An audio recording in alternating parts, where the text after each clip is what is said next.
C'est à l'armée régulière de les récupérer. Pourquoi faire appel à nous? Parce qu'il y a un connard qui prétend que t'es le meilleur.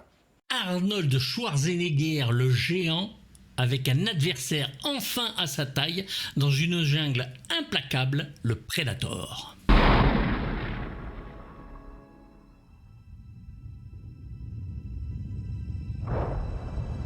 Un groupe d'intervention mené par le major Alan Sheffer, surnommé Dutch, est engagé pour retrouver des otages d'un crash d'hélicoptère dans une jungle.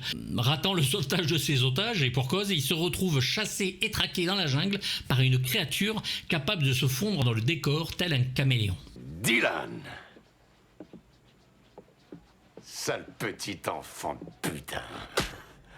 Partie de cette idée, il faut savoir, les spectateurs d'août 1987 en France, comme dans le monde d'ailleurs, vont être plus que surpris. On est même dérouté par ce film incroyable et la découverte d'un des plus grands réalisateurs du cinéma d'action, John McTiernan. Moi, j'ai une équipe de sauveteurs. L'assassinat, c'est pas mon rayon.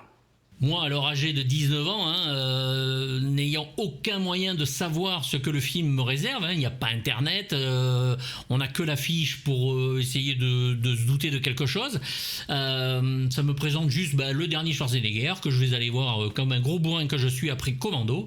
La salle n'est pas pleine et je vais me prendre une déflagration dans la gueule pendant le métrage avec un monstre fabuleux, je n'en crois pas mes yeux, et je me fais tabasser de bonheur pendant 1h50. Je savais pas à quel point ça me manquerait, ces conneries. T'as jamais rien su, crâne de puce.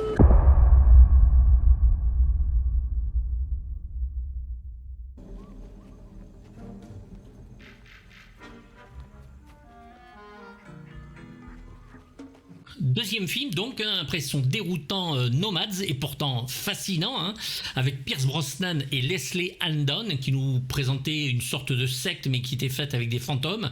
Predator va nous tenir en haleine grâce à sa réalisation, bien sûr, qui est à double tranchant. C'est un mix entre le documentaire et la série B burnée, mais ultra bien réalisée.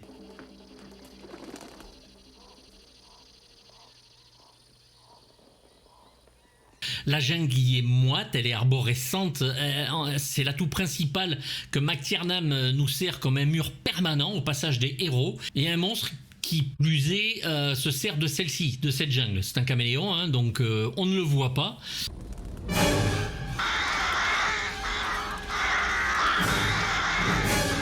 McTiernan va avec ce film montrer un savoir-faire que peu de réalisateurs ont, un talent en or qui confirmera sur certains des plus grands films qui vont suivre, des films d'action comme Die Hard, Piège de cristal, ainsi que sa suite, Une journée en enfer, Die Hard with Vengeance, le troisième opus, à la poursuite d'Octobre rouge, magnifique film d'après le roman de Tom Clancy, Last Action Hero avec le scénario de Shane Black et toujours Arnold Schwarzenegger, ou Le 13e guerrier, tiré de l'œuvre de Michael Crichton et avec Antonio Banderas. C'est l'heure de faire jouer ma tête cracheuse de plomb.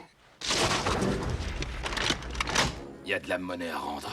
Predator est tendu du début à la fin, l'atmosphère moite et claustrophobe nous submerge pendant tout le film et nous propose des moments cultes de cinéma, notamment celle où, ne possédant pas de tondeuse, les soldats décident de construire eux-mêmes une clairière à l'aide de leurs armes.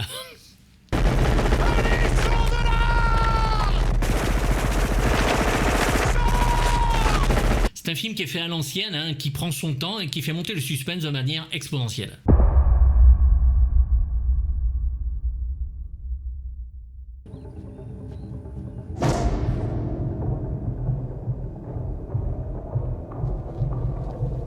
Donc ce commando surentraîné, qui est aussi quand même quelque part une sorte d'image de l'Amérique, aux personnalités aussi intéressantes que diverses, ne résistera malheureusement pas à ce monstre venant de l'espace. Traqués, ils vont subir cette peur instinctive et revenir à l'état primitif, notamment Dutch, le dernier survivant, dans une jungle qui ne l'est pas moins jusqu'à la confrontation finale, où Dutch redevient une sorte d'homme de Cro-Magnon, d'homme préhistorique, plus intelligent certes, mais sans technologie, et chassé comme il est, la technique n'existant plus, seul l'instinct va primer.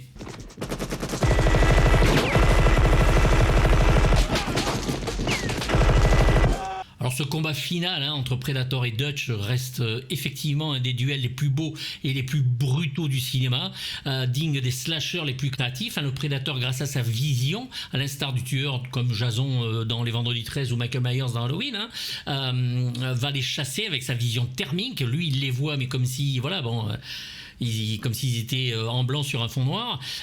Il chasse, il observe pendant très longtemps, dans des plans qui sont d'ailleurs très très soignés, et toujours amenés là où on ne les attend pas d'ailleurs, ces plans. On est au départ après une petite guérilla qui est d'ailleurs filmée par Greg Baxley, coordinateur des cascades et tout ça, où il défonce la guérilla, et tout d'un coup on a cette image bleue qui nous arrive dans la gueule. C'est vraiment impressionnant. Il n'y a qu'une seule solution, cette vallée-là qui s'en va vers l'est. Mais c'est coton, j'y enverrai pas un chien véroler. Tout ça est histoire d'agrémenter donc le suspense. Leur seule erreur à ces soldats, c'est de penser horizontalement. Eux, ils ne pensent qu'à un ennemi humain, donc au niveau de la terre, alors que le Predator, lui, est en vertical, il se déplace par les arbres.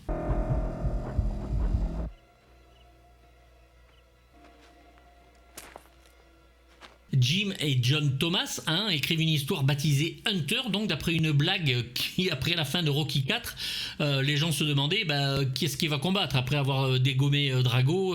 Seul un extraterrestre pourrait faire l'affaire. Donc du coup ils trouvent ça drôle et décident d'en écrire une histoire. Billy.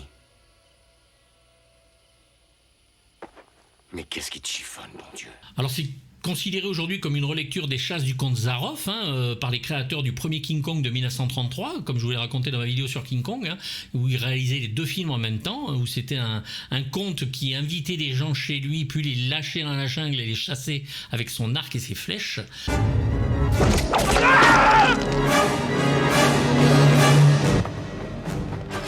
L'histoire va atterrir donc dans les mains du producteur Joel Silver. Alors c'est Matrix, L'Arme Fatale, les Die Hard, j'en passe, c'est des meilleurs, un plus gros producteur américain. Et après avoir envisagé Geoff Murphy à la réalisation, c'est McTiernan qui va être engagé. T'as trouvé Hawkins? J'en sais rien. L'équipe va beaucoup souffrir, le tournage dans la jungle est vraiment très très dur, la chaleur la journée, les nuits qui sont trop fraîches, tout le monde est écrasé par les températures et la météo, étouffe le jour le plus souvent, et en plus la tourista va arriver, même Arnold n'y échappera pas, et l'équipe va être paralysée pendant un bon moment.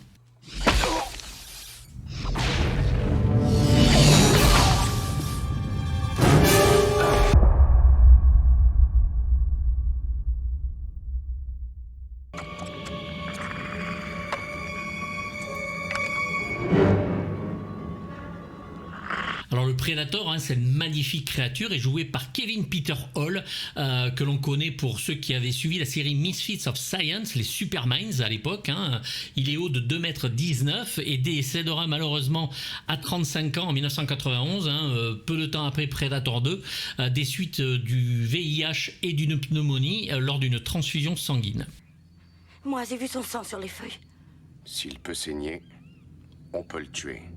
Il avait joué l'alien chasseur, là aussi, dans Terreur extraterrestre, un film dont on se souvient dans les années 70, où il lançait des sortes de disques qui atterrissaient sur les gens, et il y avait des sangsues qui rentraient dans la peau. C'était un film de Graydon Clark, avec en humain qui essayait de le chasser. Vous aviez Jack Palance et Martin Landau.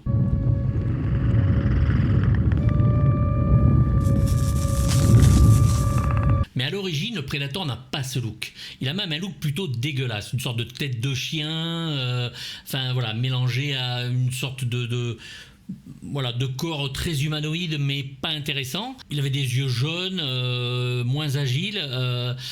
Dans le costume, l'acteur qui le joue, c'est Jean-Claude Van Damme. Alors lui, il se plaint tout le temps, il trouve que le film va être une merde, donc il va être remplacé très rapidement. Et en même temps que remplacé, ils vont essayer de revoir le monstre.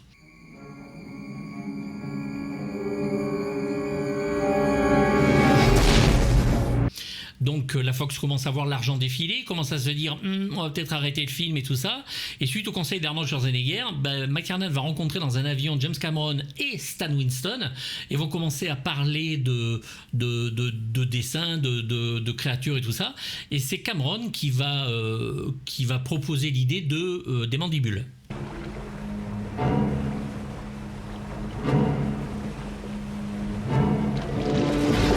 Donc Stan Winston va s'exécuter, le tournage va reprendre, le Predator va devenir, comme l'Alien avant lui, un des monstres préférés des spectateurs du monde entier, avec l'apogée de la création de Stan Winston à cette époque, qui arrivera en cours de tournage, mais qui va aider à sauver ce film par sa créature.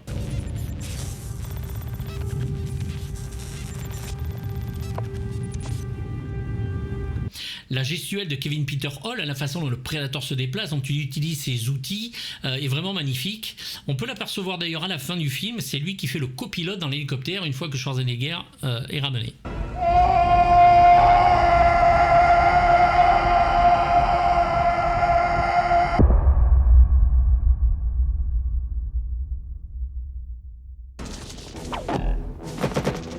Aiguise-moi ça. Donc en parlant d'Arnie, il faut parler du casting. Le casting du film est vraiment un florilège de gueule du cinéma. Bien sûr, le grand Arnold qui est aminci pour le film.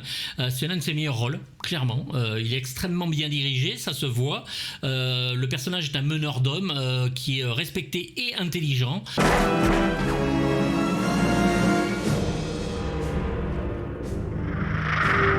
Vous avez aussi Carl Weathers, le Apollo Creed des Rocky, mais aussi Action Jackson, dans lequel il retrouvera d'ailleurs ses collègues de Predator, Bill Duke et Sonny Landham, vous savez, l'Indien fou de 48 heures, qui joue ici Billy dans Predator.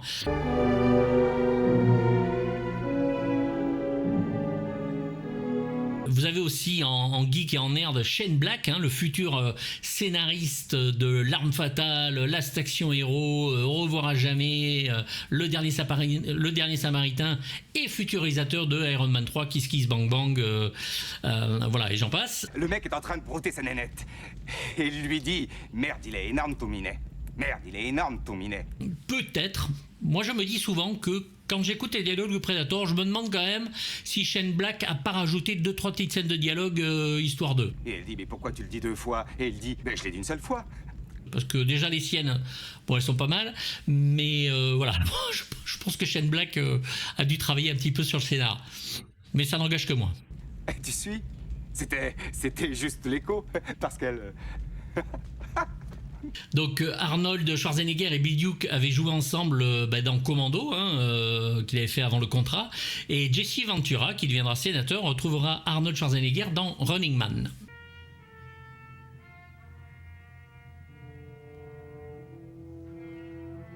Jim et John Thomas, donc les deux scénaristes, ont l'intelligence de donner à ces personnages des passions, des vies, des personnalités qui provoquent chez le spectateur de l'empathie et nous faire désespérer quand ils se font tuer par le monstre.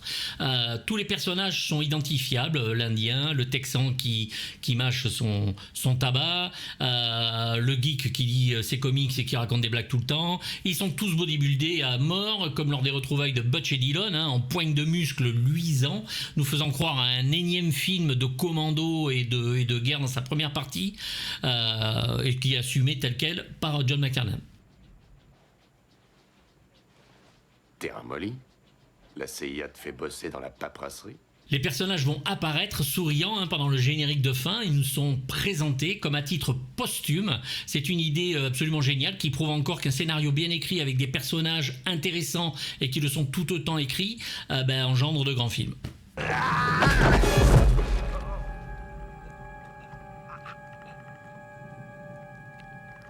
Alors du coup, John McTiernan va nous asséner une deuxième partie absolument démentielle, celle avec le monstre, celle du dernier combat, viscérale et brutale, presque parodique des films d'action dans son début. On finit tabassé par ce que l'on a vu.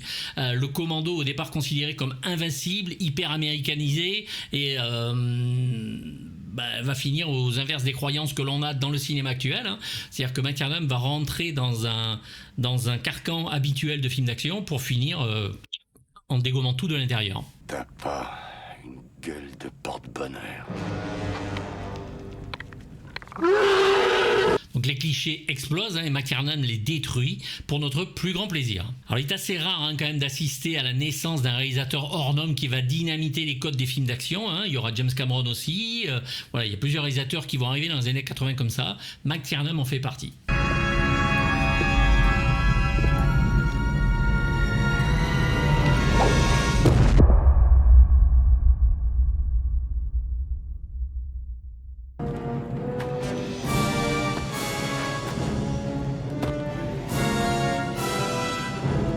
Alors je ne peux pas ne pas mentionner la musique d'Alan Silvestri, qui est un pur chef-d'œuvre musical de film d'action, un voyage comme jamais. Il y a plus de thèmes dans cette musique que dans toutes celles composées cette année.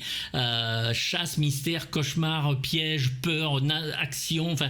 tout y est mis, tout y est rendu de manière admirable avec ce score. Vas-y, tue-moi!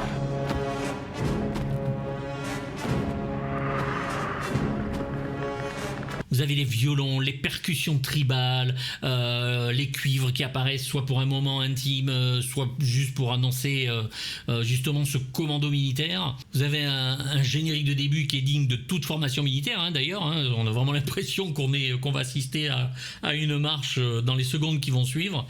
Alan Silvestri est connu bien sûr pour sa musique sur la trilogie Retour vers le futur. Hein. Il a travaillé sur tous les Robert Zemeckis.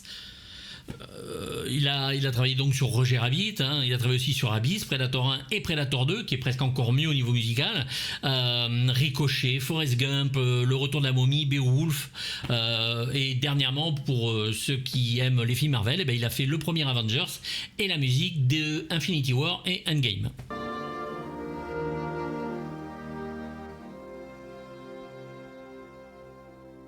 Alan Silvestri compose, mais a aussi une très belle propriété où il cultive son vin qui est très très bon. Alors c'est compliqué à se procurer, mais si vous avez la possibilité de tomber sur une bouteille, allez-y.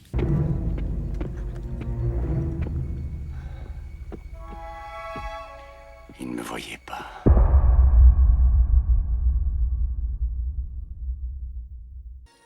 J'en sais rien, Dutch. C'est ignoble, ça. Personne ne m'a parlé d'une opération dans ce secteur. Alors j'ai parlé de la version française, hein, j'ai mis les extraits en version française, même si le Blu-ray a des défauts de son, vous n'entendez pas un hélicoptère de temps en temps, enfin bon, c'est assez bizarroïde, je sais pas ce qu'ils ont foutu, hein, ils ont fait la même chose dans Predator 2. La version française donc est ici effectivement démentielle, avec les voix d'abord de Richard Darbois, hein, c'est celui qui double Harrison Ford, Buzz l'éclair et j'en passe, qui fait un travail formidable sur Arnold Schwarzenegger. Je n'ai même pas compris pourquoi ils n'ont pas gardé cette voix-là, plutôt que la voix infâme qu'il a à partir de, je crois que c'est Terminator 2 où le gars arrive pour la première fois, ou le film d'avant, je ne sais plus. Peut-être la Section Hero, oui. Et vous avez Med Hondo, le doubleur d'Eddie Murphy, qui reprend la voix de Carl Weathers qu'il avait dans Apollo Creed. Qui a fait ça? Si je savais seulement, c'était juste une ombre. Vous avez Sadie Rebo, hein, qui joue le Captain Kirk dans les Star Trek, qui était un très très bon doubleur, hein, malheureusement décédé lui aussi. Il double ici Bill Duke. Joel Martino, célèbre pour doubler James Woods, il doublait aussi Lance Henriksen dans le premier Terminator. Enfin, il a fait énormément de voix. Je sais pas ce que c'est, mais ça nous suit. Et je sais que c'est pas un homme. Pour Billy, donc l'Indien, Jack France, le regretté Jack France qui nous a quittés récemment, qui faisait la voix de De Niro et de Mel Gibson, va jouer ici Blaine, qui est joué par Jesse Ventura. Cette saloperie s'est cachée là-dedans comme un morpion au cul. T'es touché? Tu pisses plein de sang? Une goutte de sang, ça me gêne pas. Et enfin, Pierre Athé, et oui, Doc de Retour vers le futur, ou le Joker dans la série Batman animée, si vous préférez, va jouer le général. Il y a maintenant 18 heures, on a perdu un hélico avec à bord un ministre et un attaché qu'on ramenait de ce paradis terrestre. Parmi le casting, hein, vous avez bien sûr le fameux Sven Hall Thorsten, hein, qu'on avait vu dans Conan le Barbare avec son marteau géant, et qui joue ici le soviétique qui abat l'otage. Alors je ne sais pas si mon oreille a perdu de son talent ou est vraiment très bonne, mais il dit une petite phrase, et juste une phrase, et j'ai quand même l'impression que c'est la voix de Jean-Claude Michel, la voix de Sean Connery, de Clint Eastwood, de Albert Finney dans Wolfen. Je sais pas, j'ai cette impression-là, il faudra que je regarde, ce n'est mentionné nulle part, hein. Je n'ai pas trouvé, j'ai cherché l'info, mais elle n'y est pas. Allez, vermine, redresse-toi.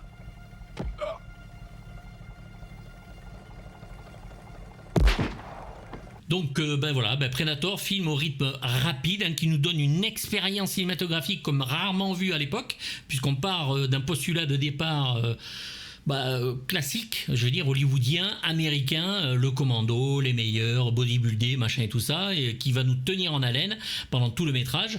Mais l'Amérique, elle gagne pas. Elle gagne pas, il se fait dégommer par un animal qui vient de l'espace. Le monstre du titre y est magistral, et le film devient un classique intemporel. La réalisation de McTiernan, je crois, elle durera tout le temps qu'on veut. Il n'y a pas besoin de se prendre la tête. Le mec fait des films pour Voilà, pour 50, 100 ans, 150 ans, ça passera toujours. Donc bien sûr, hein, la note que je mets à Predator, elle est simple, 7 sur 6, hein, parce que déjà, c'est très bien réalisé, et donc on est sur un chef-d'œuvre, donc 6 sur 6. Mais la surprise de l'époque, l'idée que je vais voir un monstre, alors que c'est très peu annoncé, même si on voit le vaisseau au début, mais on le voit tellement vite que, comme on repasse très vite sur un truc de commando normal, on oublie presque ce vaisseau, quoi. Et du coup, ben voilà, bon, c'est un film comme on en voit peu. Dites-moi ce que vous en pensez, hein. J'espère que vous aimez ce film autant que moi. Moi, je l'adore, je le vénère, je le regarde très très souvent. Et on passera aux 2 bientôt. Je vous dis à bientôt. N'hésitez pas à vous abonner et dites-moi ce que vous en pensez. Bye bye.